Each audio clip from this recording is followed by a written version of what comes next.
राष्ट्र सुरक्षा के बहुत सारे मुद्दे हैं। पाकिस्तान आर्मी कुछ नई धमकी देने की कोशिश कर रहा है, पर उन सब पे आने से पहले जो सबसे मुझे इंटरेस्टिंग चीज़ लगी वो ये कि पाकिस्तान के टेररिस्ट, एलएटी के टेररिस्ट और पाकिस्तानी आर्मी में क्या डिफरेंस है, ये तो सोचने वाली बात है। वो अब क्लेम कर रहा है कि जब से पिछले कुछ सालों से अननोन गनमैन की स्ट्रैटेजी शुरू हुई है, उसके अंदर 30 से ज्यादा ऑपरेटिव्स पाकिस्तान में मारे जा चुके हैं। ये लश्कर लीडर का क्लेम है और वो इसके लिए भारत को ब्लेम कर रहा है। आर्मी पे जाने से पहले मुझे लगा ये हाईलाइट करना, फ्लैग करना, लेफ्टिनेंट जनरल दुष्यंत सिंह जी जो हमारे साथ जुड़ रहे हैं उनके नोटिस में लाना, अगर नहीं पहले ही सुना हो, क्योंकि वो टेररिस्ट की जो बातें हैं वो आर्मी के साथ पाकिस्तान में इंट्रिंसिकली जुड़ी हुई हैं सर। हमने ऑपरेशन सिंदूर के बाद पाया वो। तो सर ये क्या चल रहा है पाकिस्तान टेररिस्ट के माइंड के अंदर, टेरर क्रिएट जो हो रहा है? देखिए, अब पाकिस्तान जो है अपने आप को टेररिज्म को मैनेज करने वाला बादशाह मानता था। अब वही जो टेररिज्म जिसको कि वो सोचता था, उसकी आईएसआई सोचती थी कि वो एक कड़ी लगाम द्वारा कंट्रोल करता है, चाहे वो अफगानिस्तान के ऊपर हो या फिर भारत के ऊपर हो। उसके हाथ से एक सैंड होता है ना, जब रेत को आप हाथ में मुट्ठी में पकड़ते हो, तो जिस तरह से रेत मुट्ठी से गिरने लगती है, वो हाल हो गया है पाकिस्तान का और पाकिस्तान आर्मी की आईएसआई का। तो अब वो ब्लेम्स ढूंढ रहा है बाहर। तो अगर वो अफगानिस्तान का इशू हो, उसको भारत से जोड़ रहा है। बलूचिस्तान का इशू हो, उसको भारत से जोड़ रहा है। पीओजेके का इशू हो, उसको भारत से जोड़ रहा है। अब ये बहती गंगा में टेररिस्ट ने भी सोचा कि हम भी क्यों ना इस बहती गंगा में हाथ धो लें, और वो एलईटी के जो आका लोग हैं इस समय, अब वो बोल रहे हैं कि हमारे जितने भी 30 लोग मरे थे या मारे जा चुके हैं अभी तक, वो भारत का उसमें हाथ है और भारत की खुफिया एजेंसी का हाथ है। इस तरह की बातचीत कर रहे हैं। तो हमें इन सब बातों को ज़्यादा तवज्जो नहीं देनी चाहिए, नहीं तो वो होता क्या है कि वो एक तरह से लोग मानने लगते हैं कि हाँ, हाँ भाई, भारत ने कुछ ऐसा किया है। भारत की पॉलिसी बड़ी क्लियर है कि वो अपने हित के लिए जो होगा वो करेगा, और वो एक कानूनी दायरे के अंदर करता है। जैसा कि बाकी देश अपना जो स्टेट पॉलिसीज होती हैं, चाहे वो ओपन हो या क्लोज डोर हो या बैक डोर हो, वो सारी पॉलिसीज जो है वो अपना करता है। चाणक्य ने भी, अगर आप अर्थशास्त्र में पढ़ेंगे, तो उसमें एक पूरा चैप्टर उन्होंने दूतों के ऊपर लगाया हुआ है कि राजा का कर्तव्य है कि 11 बजे से 12 बजे तक वो सारे अपने दूतों से मिलेगा। अब हमारे दूत कौन है? हमारे दूत तो हमारी एजेंसीज हैं, हमारे जो टेक्निकल एजेंसीज हैं, जो उनको खबर देती हैं कि भाई, अब आजकल तो इंफॉर्मेशन पता करने के लिए खाली आदमियों की जरूरत नहीं पड़ती है। सैटेलाइट्स हैं, टेक्निकल इंटेलिजेंस है, सिग्नल इंटेलिजेंस है, इलेक्ट्रॉनिक इंटेलिजेंस है, बहुत सारी चीजें हैं जिसके थ्रू हमको इंफॉर्मेशन मिलती है। तो उन सब चीजों का एक जायजा लिया जाता है। वो हर देश का एक काम है, चाहे वो अमेरिका हो, रशिया हो, इंडिया हो, कोई इससे अछूता नहीं हो रहा है। जहां तक इनकी बात है मारने की, भाई भारत ने मारा है इनको, सबूत दिखा दें तो हम कुछ उसके ऊपर काम करेंगे। सबूत तो है नहीं इनके पास, बोलने वाले बोलते रहेंगे। तो मैं तो इस बात को यहीं पे छोड़ दूंगा। बाकी सर समझने वाले को इशारा काफी है। सर मुझे बड़ा इंटरेस्टिंग लगा किस तरह आपने ऑफिशियली डिनाई करने के बाद बट या जो हम लॉ में प्रोविजो बोलते हैं उसके अंदर चाणक्य नीति भी समझा दी। तो समझने वाले समझ जाएं, बाकी तो जी, ऑफिशियल डिनाई है। क्योंकि बड़ा इंटरेस्टिंग लगा सर, अगर मैं डिफरेंट वे में लूं, ये तो रो रहे हैं कि हमारी पेनिट्रेशन कितनी डीप है, ये खुद मान रहे हैं। क्योंकि ये जो हानिफ है, रिजवान हानिफ, पीओके के अंदर, पीओजेके के अंदर इनका डिप्टी चीफ है, ये कह रहा है लाहौर में मार दिए हमारे, कराची में मार दिए हमारे, रावलपिंडी में मार दिए हमारे, पेशावर में मार दिए हमारे, और इसके बाद हमारा काम बहुत रुक गया है और हमारा मोरल भी डाउन हो गया। तो सर ये तो खुद ही, अगर इनकी बात माने, लेट्स आर्गुएंडो, इनकी बात माने, तो ये तो बोल रहे हैं कि भारत की पेनिट्रेशन लाहौर, कराची, रावलपिंडी पे बचा क्या सर? तो ये वही अपने वही तो मैं बोल वही तो मैं बोल रहा हूँ। ये अपने आप को एक्सपर्ट समझते थे प्रॉक्सी वॉर में, कि भाई इनसे बढ़िया तो कोई है नहीं। वैसे मैं इनको बता दूं, इनसे बढ़िया ईरान है। वो भी प्रॉक्सी वार में बहुत ही एकदम समझ लीजिए नंबर 1 पे एक्चुअली मैं ईरान को मानता हूँ। पाकिस्तान नंबर 2 पे आता है। तो एक बार हिलरी क्लिंटन ने भी बोला था, अगर अपने आंगन में सांप पालोगे तो कभी न कभी वो आपकी टांग को काटेगा ज़रूर। तो वही हाल पाकिस्तान का हो रहा है, चाहे वो अफ़गानिस्तान में ले लीजिए, वहाँ के जो टेररिस्ट ग्रुप्स हैं इनके, वो अब उनके खिलाफ हो गए हैं। उसी तरह से पीओजेके में जो टेररिस्ट ग्रुप्स हैं, कुछ हद तक इनके कंट्रोल में हैं, ऐसा नहीं है, क्योंकि यहाँ पर थोड़ा-सा मुद्दा इसलिए अलग हो जाता है अफ़गानिस्तान से कि एक वो इनका जो काफ़िर वाला टैग लगाते हैं भारत के खिलाफ, उससे थोड़ा इनको मोटिवेशन ज़रूर मिल जाती है। इनके जो टेररिस्ट ग्रुप्स हैं, जो पाकिस्तान में पलते हैं, फूलते हैं, बड़े होते हैं। मैं तो आपको ये बताऊँ कि हमारे टारगेट लिस्ट में खाली 9 टारगेट नहीं थे। हमारी टारगेट लिस्ट में तो इनके सारे कैंप थे। वो तो हमने रियायत रियायत कर दिया कि इनको छोड़ दिया, नहीं तो अगर हमने फुल फ़ोर्स से अपना इनको झटका दिया होता उस समय, तो ये और भी बिलबिला रहे होते। तो इनको बिलबिलाने दीजिए, इनका काम है बिलबिलाना, हमारा काम है उनको और बिलबिलवाना। सो जिस तरह से चल रहा है, मुझे लगता है ये एक कमज़ोरी का निशानी है कि इनका अपने काडर पर से कंट्रोल उठता जा रहा है। जी सर। और सर ऑपरेशन सिंदूर की आपने बात की, उसके हमने देखा भी किस तरह जो टेरर हाइडआउट्स थे या फ्यूनरल्स थे इनके, उसमें पाकिस्तानी आर्मी ऑफिसर्स ऑफिशियली पहुंचे हुए थे and very very senior ranks if I recall correctly, जो वहां पहुंचे हुए थे, तो इंट्रिंसिक सपोर्ट तो वो खुद ही दिखा रहे हैं सर। बिल्कुल। देखिए, ये कहीं से छुपा थोड़ा है। जो लोग इसको इग्नोर करते हैं ना, चाहे वो वेस्ट में, खास तौर से आपने देखा होगा वेस्ट में जो एंग्लो सैक्सन ग्रुप है, वो ज़्यादा इनको सपोर्ट करता है, क्योंकि उनके माइंड में अभी भी वो कॉलोनियल फीलिंग रहती हैं कि भई भारत तो उनकी एक कॉलोनी थी, अब कैसे इतना बड़ा हो गया, कैसे ये इस तरह से अपने आप को इस रीजन में एक एक एक एस्टैब्लिश्ड पावर की तरह पेश कर रहा है अपने आप को, जिसकी लोग बातें सुनते हैं, जिसका जिसका कहा लोगों को, कई देशों को मान्य होता है, कई लोग हमें सपोर्ट भी करते हैं। अगर आप फिजिकल गिनती करें, इम्पोर्टेंस की बात नहीं कर रहा, फिजिकल गिनती करें कि भारत के कितने दोस्त हैं और पाकिस्तान और चाइना के कितने दोस्त हैं, तो पाकिस्तान और चाइना काफ़ी पीछे हट रहेंगे। भले ही हमारे दोस्त चाइना की तरह सपोर्ट ना करते हों, लेकिन ये अगर हमारे साथ हैं, तो एक जो मॉरल अथॉरिटी मिलती है आपको एक इंटरनेशनल रिलेशन में, डिप्लोमेसी में और डिफेंस एक्विजिशन में, उसका बहुत बड़ा फ़ायदा होता है। तो आप देखिए, हम इज़राइल से भी क्या बोलते हैं, रिश्ता अच्छा बना सकते हैं। हम वेस्ट एशिया के यूएई वगैरह से भी रिश्ता अच्छा बना सकते हैं। इसी से इनको चिढ़ मच रही है कि भाई पाकिस्तान सोचता है नॉन मुस्लिम्स आर काफिर, लेकिन यहाँ पर एक अगर इस तरह की डेफिनेशन वो लगा रहे हैं तो हमें ठीक है, हम काफिर बहुत अच्छे हैं, क्योंकि हम काफिर होते हुए भी यूएई के साथ, सऊदी अरेबिया के साथ, जॉर्डन के साथ, इज़राइल के साथ, ग्रीस के साथ, मैं नाम गिनता जाऊँ तो मतलब पाकिस्तान थक जाएगा, सुनते-सुनते कान बंद कर लेगा अपना कि यार जनरल साहब क्या बोल रहे हैं, हाँ? कि सारा देश ही, सारी सारी दुनिया तकरीबन उनके अगेंस्ट है। हाँ, हमारे अगेंस्ट भी लोग हैं, लेकिन ठीक है, वो मैनेज हो सकते हैं, हमारे पास इतनी काबिलियत है कि हम उनको मैनेज कर सकते हैं। We are not pushovers, let me just put this point very straight and clear. We are not pushover here. We are not sitting here on our haunches कि भाई आओ हमें मारो, वो वाला जमाना लग गया है। We will do what we have to do. जैसी हमें जरूरत होगी हम वो काम करेंगे। सर आपने एक वर्ड यूज किया एस्टैब्लिश पावर, उसी से मैं सेकंड चीज पे आना चाहता हूँ कि Bharat behaves like an establish power, क्योंकि उसके अंदर में establish powers are more pragmatic. अगर यूएस की हम बात करें तो वो कहता था भैया this person may be a SOB but he is our SOB, ठीक है, this person may be a dictator but he is our dictator.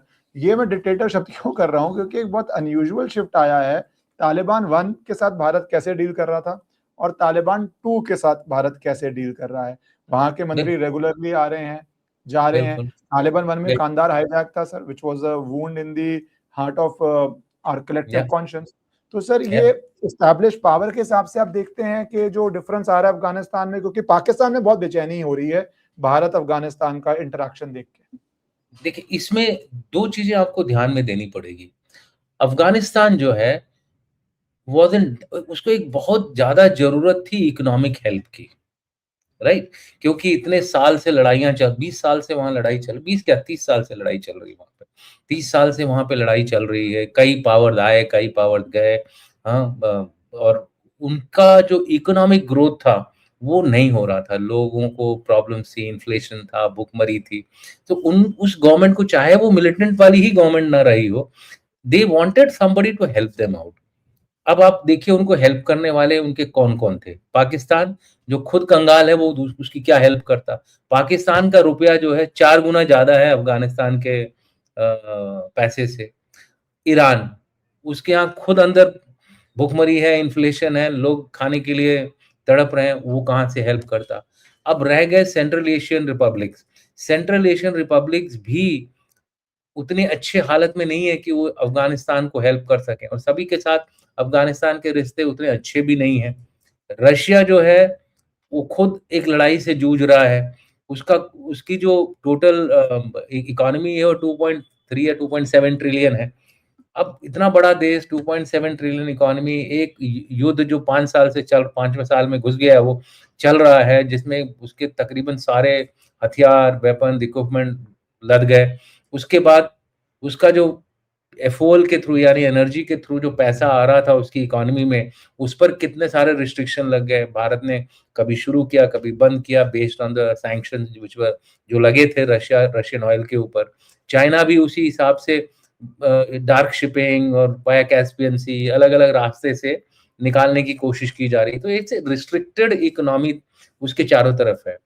ऐसी हालत में चमकती हुई इकोनॉमी किसके पास है? या तो चाइना के पास या भारत के पास।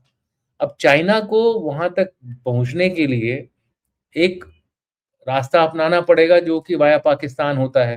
तो पाकिस्तान भी तो सोच रहा है भाई उसको हेल्प कर रहे हो, हमें क्यों नहीं हेल्प कर रहे हो? सो एक तरह से भारत ने इस मौके का फ़ायदा उठाया। भारत ने पहले ही $3 बिलियन जो था अफ़गानिस्तान में इन्वेस्ट कर चुके थे। तो अब उस इन्वेस्टमेंट को बेकार ना जाए, तो जैसे बोला था ना आपने हो सकता है वो हमारे खिलाफ था तालिबान 1 में। तालिबान 2 में हम दूसरी पॉलिसी जो अपना रहे हैं, जो चाणक्य अगेन मैं चाणक्य का बहुत बड़ा भक्त हूँ कि दुश्मन का दुश्मन दोस्त होता है। तो अभी ये पाकिस्तान-अफ़गानिस्तान की जो दुश्मनी चल रही है, वो हमारे लिए एक मौका हो गई, हमारे लिए एक अपॉर्च्युनिटी हो गई। तो we are looking at it purely from a national interest कि भाई हमारा सेंट्रल एशियन रीजन और रशिया के साथ लैंड कनेक्टिविटी बनी रहे, इसलिए हमने अफ़गानिस्तान में इन्वेस्ट करना शुरू किया है। इसमें ईरान भी एक बहुत इम्पोर्टेंट कड़ी थी जो चाबहार के थ्रू, लेकिन उस पर अभी थोड़ा काले बादल छाए हुए हैं। हो सकता है कुछ दिनों में वो बादल छट जाएँगे तो फिर जो हमारी कनेक्टिविटी है रशिया और सेंट्रल एशिया के साथ, जहाँ हमारे काफ़ी दोस्त हैं, सेंट्रल एशियन रीजन में हमारी काफ़ी कंट्रीज़ जो हैं हमारे वहाँ की काफ़ी कंट्रीज़ जैसे मंगोलिया हो गया, कज़ाकिस्तान हो गया, ताजिकिस्तान हो गया, इन सब में हमारे रिश्ते काफ़ी अच्छे हैं। तो ये जो बेल्ट है, ये जो पूरा रीजन है, इसको सेंटर ऑफ द अर्थ भी बोलते हैं कि रिसोर्सेज़ सारे यहाँ पैक्ड हैं। अमेरिका आज सेंट्रल एशिया में क्यों इतनी डीपली इन्वेस्टेड है? क्योंकि नेचुरल रिसोर्स रेयर अर्थ तो सारी वहाँ पड़ी हुई है। सब लोग अपना फ़ायदा उठा रहे हैं, तो भारत क्यों नहीं उठाए फ़ायदा भाई? अगर पर भारत में सर इस समय काबिलियत है 4.2 ट्रिलियन की तकरीबन इकोनॉमी हो गई है हमारी, तो हम क्यों नहीं फ़ायदा उठाएँ? हम फ़ायदा उठा रहे हैं, it is purely for national interest. पर सर नेशनल इंटरेस्ट के कई पहलू हैं जिसमें including is encircling your enemy, क्योंकि भारत को तो हमेशा सुनते हैं China wants to encircle Bharat. Bharat ने टर्की के साथ किया जो उस रीजन में, ग्रीस, साइप्रस। अब क्या पाकिस्तान इस फीलिंग के जो मेरा स्ट्रेटेजिक डेप्थ था वो मैं एक तरह से इंसर्कल्ड हो गया हूँ? क्योंकि मैं स्टेटमेंट डालना चाहूंगा sir along with hmm, this question, जो नॉट दिस वन जो नो नॉट इवन इंडिया ने डिसमिस नहीं करी। अरे कहाँ गया sir? Basically I read it out, मेरे ख्याल से स्टेटमेंट डाली नहीं।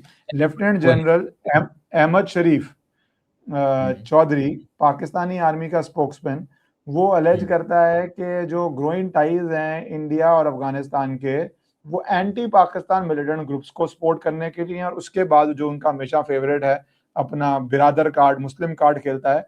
बोलता है Muslim should not befriend kafirs, linking the religious preference to Pakistan position on relationship with India. तो बेसिकली बोल रहा है कि भैया जो इनका माइंडसेट है, इंडिया काफिर है, अफगानिस्तान मुस्लिम है, वो मानता नहीं। अब फनी बात यह है सर, डरंट लाइन के इस तरफ वाले लोग पाकिस्तान को मुस्लिम नहीं मानते। कई बार ये बोलते हैं तुम तो कन्वर्टेड हो, तुम तो पक्के मुसलमान नहीं हो, इफ यू सी व्हाट देखिए the Arab world believes and sees. तो सर ये क्या बेचैनी हो रही है? क्या ये इनसर्कलिंग स्ट्रेटेजी भी हो रही है, not only a route to Central Asia?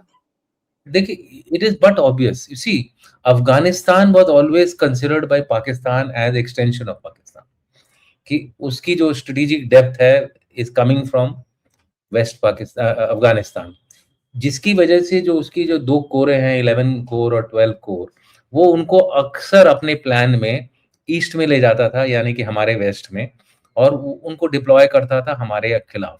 तो उसका जब लड़ाई के दौरान जो बैलेंस होता था, मिलिट्री बैलेंस, भारत के बराबर आ जाता था, क्योंकि वो अपना फोर्स साइड स्टेप कर लेता था। अब उसके पास वो लिबर्टी खत्म हो गई।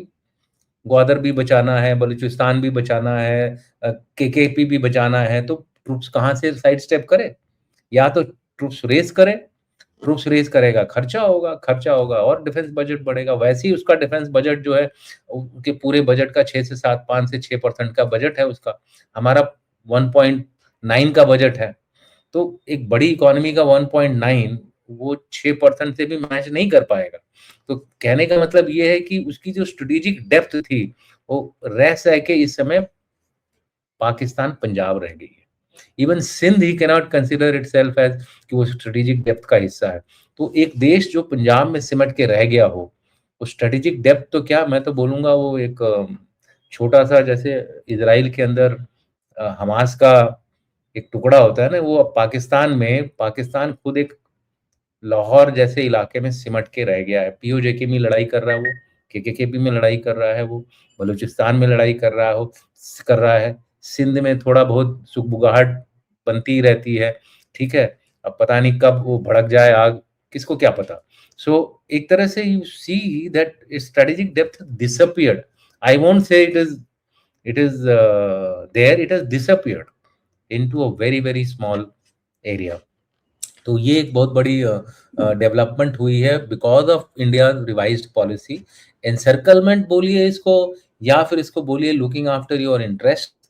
आई think in both ways we are on the right track. हम बिल्कुल सर सही रास्ते पे हैं। ये कोशिश तो ये कर रहे हैं, इसीलिए पाकिस्तान कोशिश कर रहा है बांग्लादेश के थ्रू कि अगला अटैक बांग्लादेश से होगा। वो इस घेरे को तोड़ना चाहता है। इस घेरे को तोड़ने के लिए वो स्टेटमेंट दे रहा है कि भाई अगला जो अटैक होगा हम ईस्ट से करेंगे, ताकि हमारा ध्यान उधर भटके। तो हमारे पास रिसोर्सेज हैं कि हम बांग्लादेश को टेक केयर कर सकते हैं। तो ऐसा कुछ बड़ी हमारे को कोई ज़्यादा हानि नहीं होगी। हाँ, ये ज़रूर है कि एक एसिमेट्री है, हमारी और चाइना के बीच में एक एसिमेट्री है, जो हमारे को पता है कि हमारी एसिमेट्री कितनी है। तो हम भी उसी तरह से लड़ाई लड़ेंगे जैसे एसिमेट्रिकल फोर्सेस लड़ाई लड़ते हैं। हमारी कुछ स्ट्रेंथ्स हैं जो उसके पास नहीं है, उसकी कुछ स्ट्रेंथ है जो हमारे पास नहीं है। इन दोनों को कैसे हम बैलेंस करेंगे, that is the bigger question and that need not be discussed. इस प्लेटफॉर्म पे डिस्कस करने की जरूरत नहीं है। इतना मैं कह सकता हूँ कि ये जो 1962 या फिर दुनिया के मॉडर्न हिस्ट्री में भारत ही एक ऐसा देश है जिसने अभी तक कोई लड़ाई हारी नहीं है एक्सेप्ट 1962। कोई लड़ाई नहीं हारी है। मॉडर्न हिस्ट्री की बात नहीं कर रहा हूँ, मैं बात कर रहा हूँ वर्ल्ड वॉर 1, वर्ल्ड वॉर 2, उसके बाद जो हमारा 47, उसके बाद 65, उसके बाद 62 छोड़ दिया मैंने, 71 कारगिल और सिंदूर, गलवान, आप जितने 1967 का नाथुला की लड़ाई, आप जो भी देख लीजिए, भारत कोई लड़ाई हारा नहीं है। ये अपने आप में एक बहुत बड़ी स्टेटमेंट लोगों को समझने की जरूरत है, और ये सर चाइना समझता है। ये हम बोलते ही नहीं ज्यादा, जैसे आप बोल रहे हैं, आज आपने बोला तो रजिस्टर कर रहा है और जो ऑडियंस सुन रही होगी वो समझ रही होगी। But why don't we in the international forums promote our strengths, our winning track record, our muscularity, our achievement? Donald Trump Venezuela का, मैं थोड़ा विषय से भटक रहा हूं, पर psychological war as a part of war, वो वेनेजुएला का प्रेसिडेंट उठा के लाता है, बोलता है मेरा सीक्रेट वेपन है, बूमरैंग वेपन है, सोनिक वेपन है, भगवान जाने क्या वेपन है कि आप सब जमीन पे गिर जाओगे। So lot of bluff and some reality works. हम क्यों नहीं करते सर? ये ऑपरेशन सिंदूर को लेके भी क्रिटिसिज्म थी, पुराना टॉपिक है, बट थी that we did not communicate our victory well enough to the lay masses. Nation and intelligence agencies को पता होगा, बट मासेस में नहीं जाती बात। देखिए, जहां तक भारत का एक नेचर था पहले से कि वो ज्यादा बोस्टिंग नहीं करता, इट वाज, वो कुछ ऐसा कल्चर बन गया था 1947 या उससे पहले ही, दो आई मीन जब से कांग्रेस पार्टी प्राइमेसी में आई भारत में, जॉइंट भारत, आई मीन जो अनडिवाइडेड भारत और बाद में जो डिवाइडेड भारत है बाद में भी। तो एक देखिए, उसका जो प्रेसिडेंट थी वो एक ब्रिटिशर थी, एवो ह्यूम। तो एक उनका एक नैरेटिव चलता रहा of subduing the Indian, I would say streak of, offence तो नहीं मैं बोलूंगा, अग्रेसिवनेस। तो जो हमारे अग्रेसिवनेस को थोड़ा सा ओवर 250 साल बहुत होता है, 275 साल, it's a very long period of narrative building. अब वो धीरे धीरे नैरेटिव बिल्डिंग टूट रहा है, बट उसको भी हमको करने के लिए दुनिया की करंट स्थिति सिचुएशन को देख के करना पड़ेगा। आज ही देखिए एमनेस्टी इंटरनेशनल एक रिपोर्ट निकाली है जिसमें उन्होंने इंडिया को ब्लेम किया है कि हमने इजराइल को वेपन्स कंपोनेंट्स वगैरह सप्लाई कर रहे हैं जिसकी वजह से पैलेस्टीनियंस का नुकसान हो रहा है, तो हम लोग जो हैं वो एक ह्यूमन राइट्स वायलेशन कर रहे हैं। ये रिपोर्ट आई है, आप अगर आप गूगल करेंगे देखिएगा। इस पे मैंने अपनी एक स्टेटमेंट दी है, आई थिंक ऑफ इंडिया या किसी को दी है मैंने अपनी स्टेटमेंट। उन्होंने एक रिपोर्ट निकाली है, काउंटर रिपोर्ट निकाली है। तो ऐसी इस तरह की जो एजेंसीज पनप रही हैं चारों तरफ, नाम लेना चाहे तो ब्लैक रॉक और जॉर्ज सोरोस और पता नहीं कितने ऐसे एजेंसीज हैं जो कि भारत को उठता हुआ नहीं देखना चाहती, इंक्लूडिंग अमेरिका, चाइना, एवरीबॉडी। सो उस हालत में हम लोग अब एक आई वुड से एक प्लान्ड तरीके से अपने एग्रेशन को दिखा रहे हैं, जिससे कि सांप भी मर जाए और लाठी भी ना टूटे। कुछ हमारे इंटरनल वीकनेसेस हैं कि हमारा जो सोशल फैब्रिक है वो इकट्ठा नहीं हो पा रहा है, आपस में हम लड़ाइयां ज्यादा कर रहे हैं अंदरूनी, जिससे कि बाहर को ऐसी इमेज आती है कि भाई भारत के अंदर जो है वो एक इंस्टेबिलिटी का माहौल है। हम देख ही रहे हैं पिछले कई सालों से, जब से 2014 से ये गवर्नमेंट आई है, हर साल एक ना एक मेजर मूवमेंट करते हैं ये। और ये सारे जो एजेंसीज हैं बाहर वाली, जो इनको फंड करती हैं, इनको प्रमोट करती हैं, प्रोवोक करती हैं, उनको मौका इसलिए मिलता है कि हम उनको मौका देते हैं। हम कोई एक ऐसी चीज कर देते हैं बिना सबको, सबसे बढ़िया जो इम्प्लीमेंटेशन हुआ है हमारी किसी पॉलिसी का, तो मैं मानूंगा आर्टिकल 370 का। आर्टिकल 370 में हमने इतनी बढ़िया तरीके से एनवायरनमेंट को कंट्रोल किया था, धीरे धीरे उसको हमने शेप किया। बोलते हैं लड़ाई, अब आजकल की मॉडर्न लड़ाई में बोला जाता है shaping the battlefield before you actually start the battle.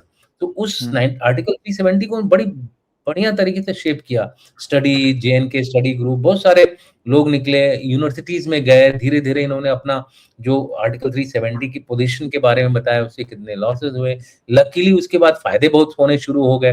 तो आर्टिकल 370 के लिए बहुत minimal you can say opposition हुई, लेकिन बाकी सब चीजों के लिए because we didn't think of second and third order implication, उनको कंट्रोल करना चाहिए था, तब इन सब चीजों को लागू करते तो शायद we would have been successful.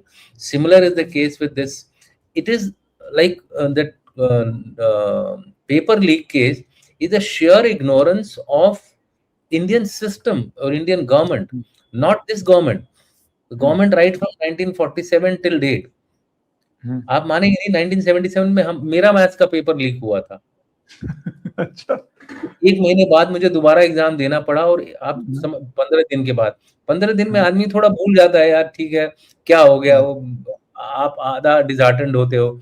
हमने दिया एग्जाम, बिकॉज उस समय इमरजेंसी चल रही थी। जब मैंने ये एग्जाम दिया तो इमरजेंसी थी, तो इमरजेंसी में तो वैसे भी किसी को बाहर निकलते ही डंडा मार के जेल में डाल देते थे ये लोग। सो लोगों ने इन लोगों ने देखा नहीं है वो युग। मुझे मेरे किसी रिलेटिव है जेंजी, मैंने बोला बेटा ये सब आप तरीका गलत कर रहे हो। तो बोलते आप लोगों में दम नहीं था खड़ा होने के लिए, हमारे में तो बहुत दम था, इसलिए हमने खड़ा होकर के देखो कर भी दिया, आपको दिखा भी दिया। अब तो इस तरह मेरी सगी अब तो बेटा बोलने में सिर्फ ऑब्जेक्शन हो रही है। प्रधानमंत्री ने बोल दिया बेटियां या बेटा something. What is a 75-year-old man supposed to address 20-year-olds as sir? मतलब इतना आई डोंट नो आप इंस्टाग्राम देखते हो, इतना इस पे विरोध शुरू कर दिया कि बेटियां क्यों बोल रहे हो, क्या बोलोगे आप sir at 75 to 20-year-olds? That's what I'm saying. So एक समझ की कमी, एक इंटरनल फैब्रिक भी कमजोर होता है जब, तो बाहर वाले एक्सप्लॉइट करते हैं। तो वो एक चीज है, इसकी वजह से we are also not getting too aggressive, because then they will get more opportunity to create such kind of nuisance in the country. तो इसीलिए we are I think going slow and steady, अपना policies implement कर रहे हैं, जैसा हमें चाहिए वो हो रहा है। यूएई के साथ। अब यूएई ने मांग लिया पैसा पाकिस्तान से, काफिर, मतलब वो तो काफिर नहीं है ना, वो तो उनका ब्रदर है, अब उसको भी वो तो काफिर बना पाकिस्तान दे। को मानते हैं सर काफिर, वो लोग पाकिस्तान को काफिर मानते हैं, कन्वर्टेड हो तो वो क्या वो मानते हैं। खाली अफगानिस्तान को क्यों टारगेट कर रहे हैं? अगर इतना ही उनमें दम है तो टारगेट करें सऊदी अरेबिया का हमारे साथ जो रिलेशनशिप है उसको सर वो टारगेट तो करें। लास्ट कार्ड रिमेनिंग ही है कि बांग्लादेश इस वजह से मदद करते हैं कि मुस्लिम कार्ड, अदरवाइज बांग्लादेश का पाकिस्तान से कोई इंटरेस्ट नहीं है। बट बिल्कुल। माइंडसेट छोड़ दिया जाए कि भैया we are both Muslim nations, otherwise ना पाकिस्तान मदद करने के लायक, ना ट्रेड के लायक, ना डिफेंस के लायक, ना बाउंड्री है, ना कॉन्टिन्यूटी है, कुछ भी नहीं है। और उसके लिए बिल्कुल। आप भारत में अनरेस्ट करने की कोशिश करें तो सफरिंग तो बांग्लादेश में ही होनी है। There is no comparison. Bharat को रियलाइज भी नहीं होगा कि एब्सोल्युटली। बांग्लादेश का क्या हो जाएगा। जब पाकिस्तान था तब क्या हो गया सर, एज यू सर। पर सर मैं इससे आगे आना चाहूंगा क्योंकि आपने कहा, एक एक कमेंट देना चाहूंगा, आपने कहा एमनेस्टी भारत के अगेंस्ट लगता है, रिपोर्ट्स आती हैं, ये भी तो सर रियलिटी है। पीओजेके में पाकिस्तानी आर्मी भून रही है लोगों को, 200-250 की वीडियोस रिपोर्ट्स आ रही हैं। मीडिया साइलेंट, कोई इंटरनेशनल मीडिया में कुछ नहीं होगा, local unrest, local election heading ही होती है। भारत में कोई ऊंची आवाज में चीख दे तो ऐसे लगता है कि भैया सरकार गिरने वाली है या डिक्टेटरशिप है, सिर्फ चीखने पे। 8 बच्चों ने या 50 लोगों ने इंस्टाग्राम पे रील बना दी तो वो क्रांति है। सो बिल्कुल। That is also an handicap sir we face. तो क्योंकि हमारे अंदर जो है भीतर घाती लोग बहुत हैं।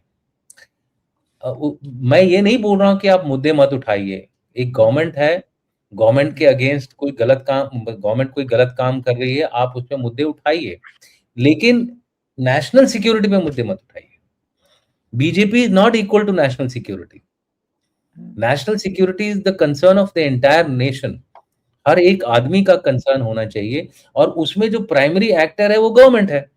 तो अगर आप नेशनल सिक्योरिटी में गवर्नमेंट को काट रहे हैं, then you are actually cutting the national security preparedness of the country, जो कि एक बहुत बड़ी मैं कहूंगा कि कमजोरी है भारत में इस समय, जिसको कि हमें जल्द से जल्द दूर करना पड़ेगा। लोग पॉलिटिकली इतने इनसेंसिटिव हो गए हैं on their language, on the way they talk, on the way they project a point. ये सब चलेगा नहीं। This is not going to help us in the long run. हम कैसा अपना फ्यूचर बना रहे हैं, मैं उसी को सोच के काफी हैरान रहता हूँ कई बार। सर मैं पर इसमें अब एक जो मैंने आखिर बात हमने टेरर से शुरू करी, पर एक सब्सटैंशियल थ्रेट जो पाकिस्तान करना चाह रहा है और चाइना उसको सपोर्ट कर रहा है, वो ये सर, जब खबर, और एमईए भी इस पे रिएक्ट भी कर रहा है, ये पाकिस्तान ने 250 चाइनीज ऑफिसर इंडियन जो उसका बॉर्डर है उस पे खड़े कर दिए हैं, और लॉन्ग रेंज उसकी आर्टिलरी कैपेबिलिटी के लिए बोल रहे हैं ये बहुत इंपॉर्टेंट है। और 250 इस समय सर, और एक इससे मैं बात जोड़ूं कि एक तो चाइना सप्लाई कर रहा है, कॉन्टिन्यूसली सप्लाई कर रहा है, मैसिव सप्लायर बन गया, उसका एक और प्रूफ अगर बोलें, डेमोन्स्ट्रेशन बोलें तो उस एंगल को। दूसरा एंगल सर इज दिस कि जब भी, जैसे आपने बोला, Pakistan is not only surrounded by Afghanistan, problem Punjab रह गया। और हिस्टोरिकली जब भी पाकिस्तान के अंदर इंटरनल प्रेशर आता है, उसका get out of jail card यही है कि भारत पे काफिर, लड़ाई है, हम बने इसलिए, जन्ना ने इसलिए बनाया, लटरम पटरम जो सब शुरू कर देता है। तो सर और या फिर कोई टेरर अटैक, या फिर कोई या फिर टेरर अटैक हाँ, हो। सर वो टेरर, वो तभी एलईटी भी जरूरी है sir. So either terror attack और समथिंग लाइक दिस।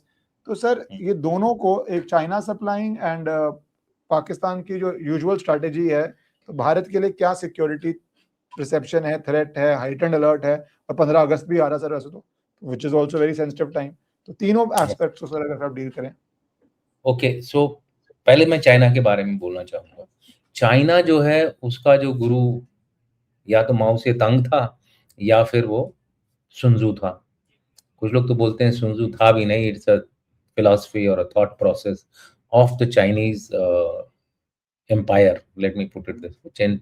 चाइना अपने आप को centre of the earth and the क्या बोलते हैं कि सिविलाइजेशन का सबसे ऊपर का तबका मानता है दुनिया का। भाई, I am the most superior, we are the most superior race of the world. वो चाइना का एक वर्ल्ड व्यू है। तो उसकी जो मेजर टीचिंग ये थी कि अगर अपने दुश्मन को बिना लड़े ही हरा सको, तो पहली प्रायोरिटी वो होनी चाहिए।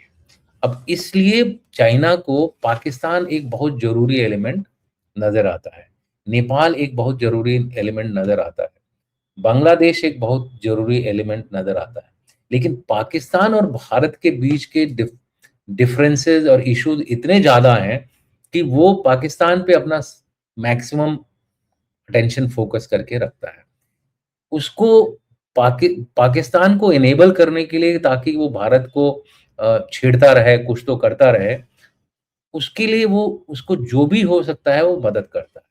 मदद में चाहे वो एयरक्राफ्ट हो, चाहे आप देखिए उनका JF-17 वगैरह, ये JF-10 हो गए, ये सारे चाइना दे रहा है, ठीक है। और उसी के साथ ये जो आपने आर्टिलरी हाउट्जर्स की बात की, SH-15 हाउट्जर्स की बात की, वो भी उसी उसी के तहत एक मदद का मेजर हिस्सा है। इन्होंने 2022 में ये कॉन्ट्रैक्ट किया था और इसको आगे लेके जा रहे हैं। एक एक खेप इनकी आ चुकी है, बाकी अब इन्होंने वो किया है, कुछ अरेंजमेंट किया है कि नॉरिनको इनकी एक मैन्युफैक्चरिंग इंडस्ट्री है, वहाँ पर ये बनते हैं।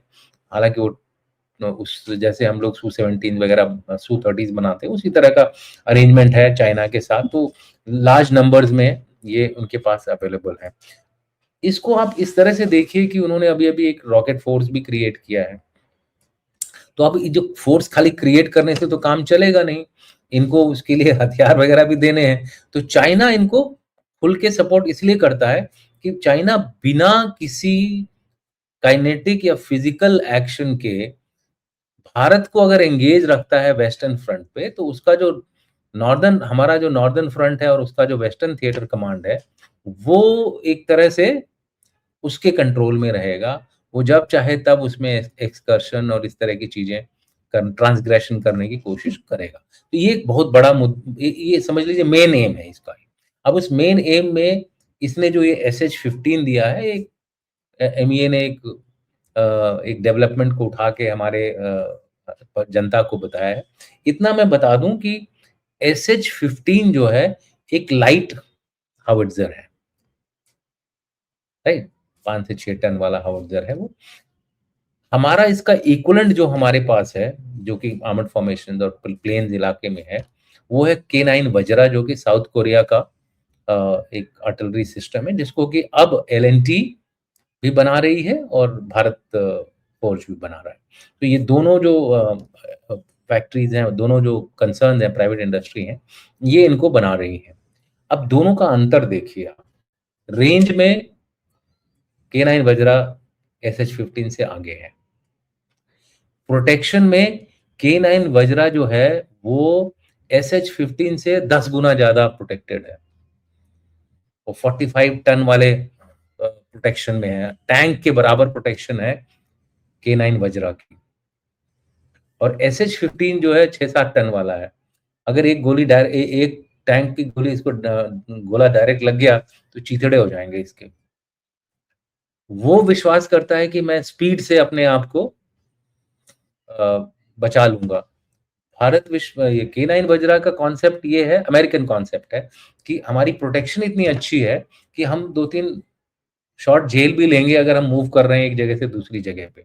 सो ओवरऑल अगर आप देखें तो K9 वर्सेस SH-15 में we have a great edge over Pakistan. तो हमें ज्यादा इसमें घबराने की जरूरत नहीं है।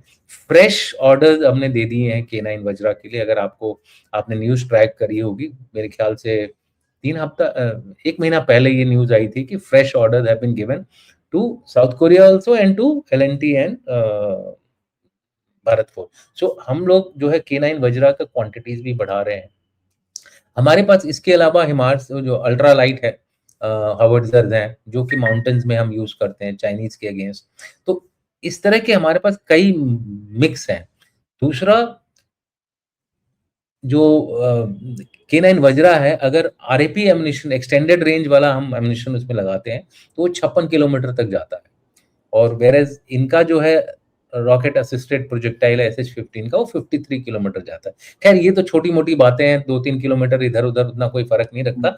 बट मैं सिर्फ ये कन्वे करना चाहता हूँ कि भारत में कैपेबिलिटी है to ensure that SH-15 is not a major threat for us.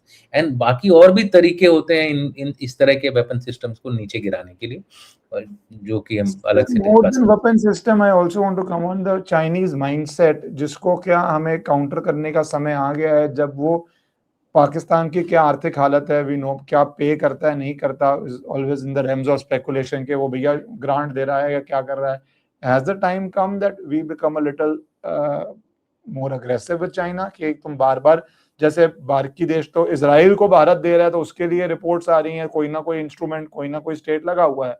China तो एक तरह से मेरा मानना है मुफ्त या डिस्काउंट में देता है, या अपनी वेपन टेस्टिंग की फैसिलिटी मानता है, जो भी करता है. So, sir, Right. is time come that India also take an aggressive stand on it, or do you believe it is not the right time to get dragged into those issues and focus on whatever your targets are? So what is our aim as of now? हमारे देश का क्या M है? अगर पहली बात तो हम एक एम लेके चले हैं, आज तक तो हमारा कोई एम ही नहीं था कि हम भारत को क्या बनाना है हमें. तो आज की डेट में हमारा एम क्या है कि 2047 तक हम भारत को एक डेवलप्ड नेशन की कगार पे ले आए. क्लियर. अब इसके लिए कुछ हमने जीडीपी के बेंचमार्कर्स रखे हैं, एचडीआई के एसडीजी जो बोलते हैं, सस्टेनेबल डेवलपमेंट इंडेक्स के कुछ बेंचमार्क रखे हैं. तो ये हो गया हमारा प्रायोरिटी नंबर 1. अब इस प्रायोरिटी नंबर 1 एम को हासिल करने के लिए अगर हमें मिलिट्री पावर की जरूरत है तो उसके ऊपर हम इन्वेस्ट कर रहे हैं, क्योंकि बिना लाठी के कोई सुनता नहीं है आपकी, है ना. और सो इसलिए जो हमारा जो मिलिट्री पावर है उसके ऊपर फोकस इस समय मैक्सिमम चल रहा है, ताकि हम लोग जो है एक नियर पैरिटी सिचुएशन में आए और फ्यूचर में. लेकिन वो पीछे हट जाएगा अगर हम किसी वॉर में इन्वॉल्व, लॉन्ग वॉर में इन्वॉल्व हैं. छोटे मोटे वॉर की बात नहीं कर रहा हूँ, मैं बात कर रहा हूँ 4 साल की लड़ाई, हाँ, 2 साल से लड़ाई, 6 महीने की लड़ाई, 8 महीने की लड़ाई, जिस तरह की आजकल नया ट्रेंड शुरू हो गया है. ठीक है ना. तो इस तरह की लड़ाई में हम लोग अभी फंसना नहीं चाहते हैं, क्योंकि देन जो अब आप देख रहे हैं अमेरिका की हालत इस समय क्या है. अमेरिका के पास ताइवान को डिफेंड करने के लिए अब एमुनिशन कम पड़ रहे हैं. पैट्रियट मिसाइल कम पड़ रही हैं, टोमाहॉक्स कम पड़ रहे हैं, जो क्या बोलते हैं ग्राउंड अटैक मिसाइल्स कम पड़ रही हैं. मिसाइल्स बनाने के लिए टाइम लगता है. ऐसा नहीं है कि हाँ मैंने ये दे दिया तुमको 2 ट्रिलियन, अब कल सुबह तक मिसाइल बना दो, नहीं होगा. इनमें 1-1 साल, 1.5 साल लग जाते हैं. इन्होंने over a period of time, अच्छा बीच में हुआ क्या कि अमेरिका जो यूनिपोलर वर्ल्ड बन गया, तो उनको लगा कि हमें उतनी मिसाइल्स की जरूरत नहीं है, तो उन्होंने अपने जो स्टॉक पाइल्स थे वो काफी रिस्ट्रिक्टेड रखा था. 2000, 3000 इस तरह की कैटेगरी में उन्होंने सारे अपने मिसाइल्स और न्यू सिस्टम्स को बना के रखा था. इसलिए लोग बोलते हैं कि अभी वो नया सिस्टम वो कर रहे हैं, defensive system, hammer of God बोल रहे हैं उसको वो लोग. हैमर ऑफ गॉड से क्या वो कोशिश करेंगे कि जो दुश्मन मिसाइल फायर कर रहा है वो अपने टारगेट पे ही नहीं पहुंचे, वो कहीं इधर उधर चला जाए या सी में गिर जाए, जिससे कि बिना मिसाइल फायर किए, बिना गोली फायर किए हम अपने जो थ्रेट है उसको दूर कर सकें. सो इस तरह के प्रयास क्यों चल रहे हैं? इसलिए चल रहे हैं कि उनके पास स्टॉक पाइल्स की अभी कमी हो रही है. Not only Iran, not only Russia, even America is now facing the heat, क्योंकि अमेरिका को मैं बताऊं कितने लोगों को डिफेंड करने का कमिटमेंट है. एक तो यूरोप का है, सबसे बड़ा कमिटमेंट है कि भाई कितना भी बोले 5%, 10%, अगर यूरोप में लड़ाई हुई तो अमेरिका विल डेफिनेटली सपोर्ट, वो इंटरवीन करेगा, नेटो के थ्रू इंटरवीन करेगा. ताइवान बहुत बड़ा उसकी जिम्मेवारी है. जापान बहुत बड़ी जिम्मेवारी है. साउथ कोरिया बहुत बड़ी जिम्मेवारी है. इस ऑस्ट्रेलिया इवन बिगर रिस्पॉन्सिबिलिटी. अब इन सब मल्टीपल रिस्पॉन्सिबिलिटी की वजह से साउथ कोरिया और जापान घबरा रहे हैं, ताइवान भी घबरा रहा है. वो सोच रहा है कि क्या अमेरिका हमको रियली डिफेंड कर पाएगा. यहाँ किसको फायदा होगा? चाइना को फायदा होगा. तो अब उनको कुछ ऐसा निकालना है, अमेरिका को ऐसा सिस्टम निकालना चाहते हैं वो, जो कि जल्दी से बन भी जाए और एक तरह से डेटरेंट बन जाए. अभी तक अमेरिका बहुत बड़ी गलती कर रहा था. अमेरिका मैक्सिमम अपना जो इन्वेस्टमेंट था वो कर रहा था एयरक्राफ्ट्स पे, शिप्स पे, डिस्ट्रॉयर्स पे, फ्रिगेट्स पे, टैंक्स पे, striker sorry fighting infantry combat vehicles पे. तो वो इस तरह की चीजों पे फोकस कर रहा था, और बजट फिर किसका कट हो जाता था? मिसाइल्स का. तो इसकी वजह से मिसाइल्स की उसकी जो, आप मानोगे नहीं, वो ड्रोन्स भी नहीं बनाता था. खाली उसने लॉन्ग रेंज ड्रोन्स बनाए, शॉर्ट रेंज ड्रोन्स बनाए ही नहीं.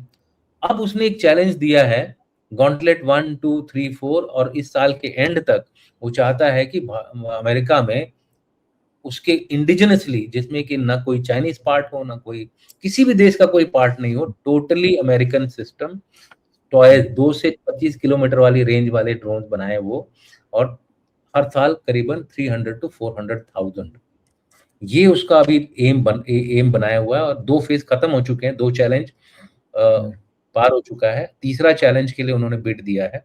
और हर चैलेंज में वो क्या, इंडिया में खाली हमने आइडेक्स बनाया और अदिति बनाया, लेकिन हम ऑर्डर्स नहीं दे रहे हैं।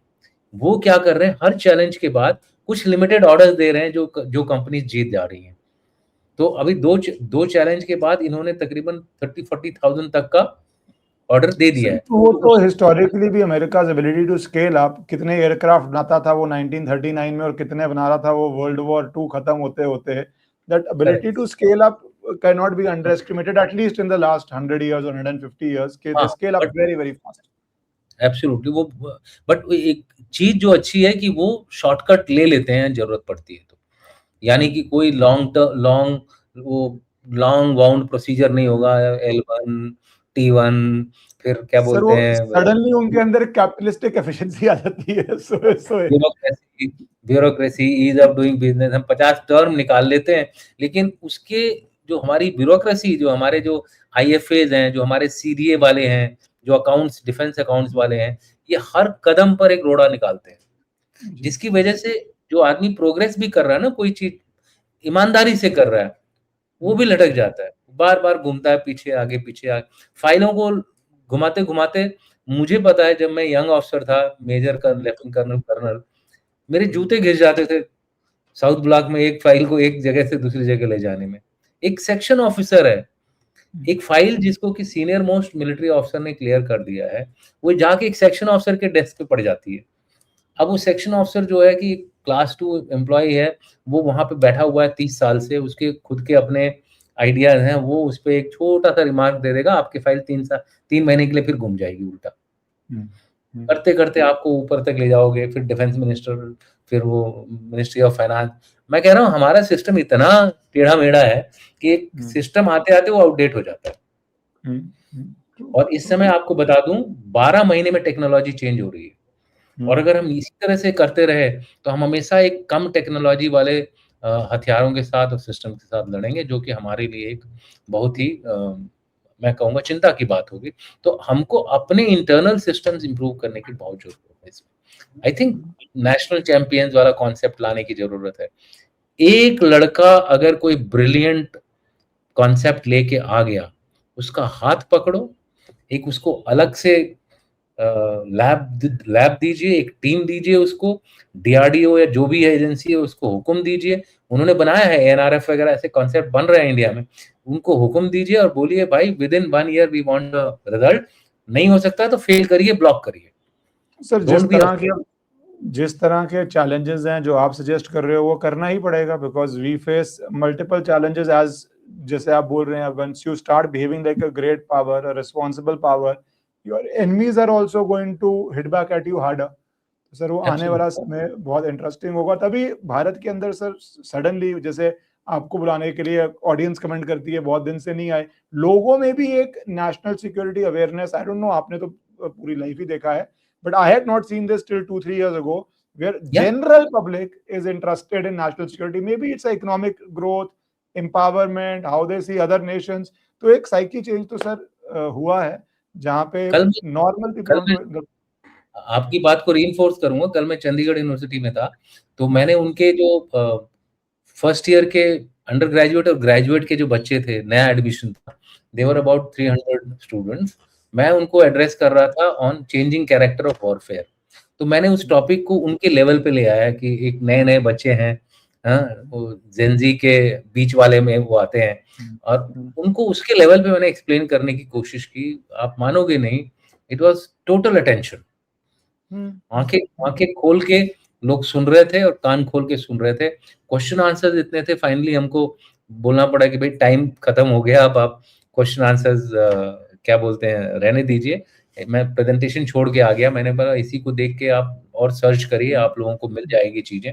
सो I think that awareness is coming, it will take some time to form up and become good. जब ये लोग IAS IPS और आर्मी ऑफिसर्स बनेंगे, सीनियर ऑफिसर्स बनेंगे, तब शायद हमारा देश और भी आगे तरक्की करे। मैं तो आशावादी हूँ।